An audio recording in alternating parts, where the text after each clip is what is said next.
The Śūraṅgama Sutra, Volume 8, 42. You should listen attentively now, and I will explain this matter for you. Actually, Ananda, all beings are fundamentally true and pure, but because of their false views they give rise to the falseness of habits, which are divided into an internal aspect and an external aspect. Ananda, the internal aspect, refers to what occurs inside living beings. Because of love and defilement, they produce the falseness of emotions. When these emotions accumulate without cease, they can create the fluids of love. That is why living beings' mouths water when they think about delicious food. When they think about a deceased person, either with fondness or anger, tears will flow from their eyes. When they are greedy for wealth, a current of lust will course through their hearts and their skin will become lustrous. When their minds dwell on lustful conduct, spontaneous secretions will come from the male or female organ. Ananda, although the kinds of love differ, their flow and formation is the same. With this moisture, one cannot ascend but will naturally fall. This is called the internal aspect. Ananda, the external aspect, refers to what happens outside living beings. Because of longing and yearning, they give rise to fantasies. When these fantasies persist without cease, they can create an uplifting energy. That is why, when living beings uphold the precepts in their minds, their bodies will be buoyant and feel light and clear. When they uphold mantra seals in their minds, they will command a heroic and resolute perspective. When they have the desire in their minds to be born in the heavens, in their dreams they will have thoughts of flying and ascending. When they cherish the Buddha lands in their minds, then the sagely realms will appear in a shimmering vision, and they will serve the good and wise advisers with little thought for their own lives. Ananda, although the thought varies, the lightness and uplifting is the same.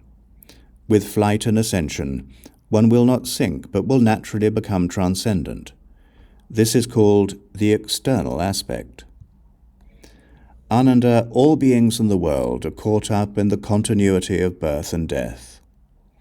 Birth happens because of their habitual tendencies.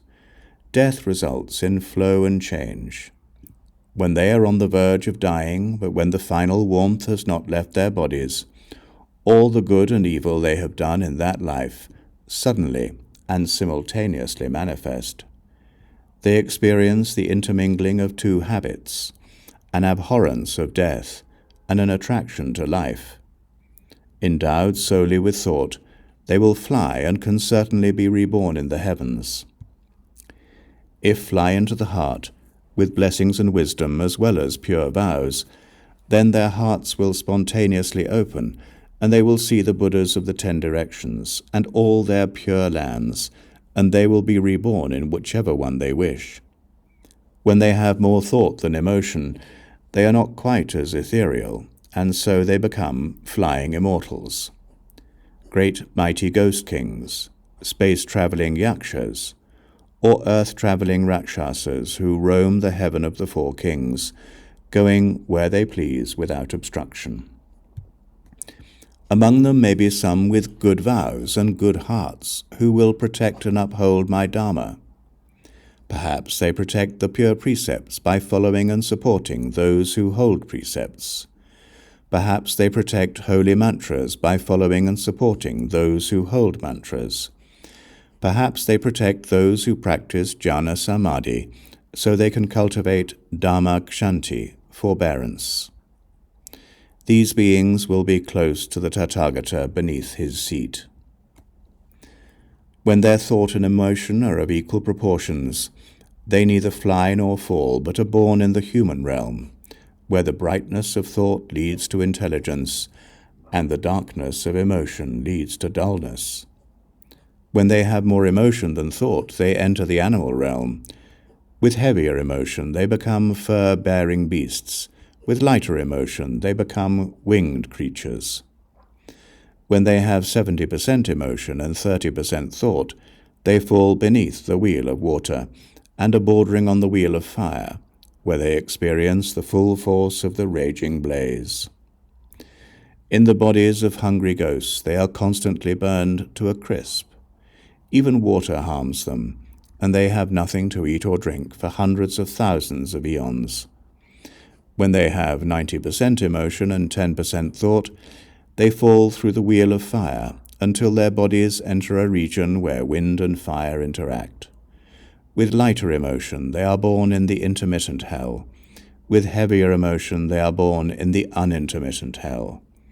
When they are possessed entirely of emotion, they sink into the avicii hell.